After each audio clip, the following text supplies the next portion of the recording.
அண்ணா சொல்லுப்பா. இன்னைக்கு சிவராத்திரி. நான் முதராத்திரி நான் சொன்னேன். நோ விளையாடாதண்ணா, சுடுகாட்டுக்கு போகணுண்ணா. நம்ம கடை முறுக்கு சாப்பிடுப்பா, முருகினே போயிடலாம். நோ இப்போ அவனை முறுக்க போறோம் பாரு, சுடுகாட்டுல கொல்ல ஒண்ணுண்ணா. அதுக்கு எதுக்குப்பா சுடுகாடு போற? அண்ணனே விடுறேன் பாரு. இவங்க கடையில பர்ச்சேசிங் வந்த மாதிரி கலாய் வாங்க. நாக்குல நல்லா போறியா நான் பெயிண்ட். நோ பைத்திய மாதிரி பண்ணு இருக்காம எல்லா பொருளையும் யாரோ குடுனா கொடுத்துருவோம்.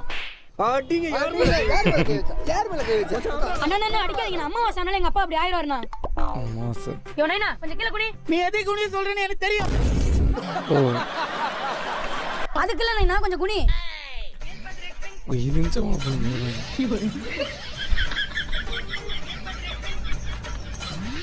அண்ணா இப்போ ஓகேண்ணா. ஆமா நீங்க ரெண்டு பேரும் அவரையும் அவர்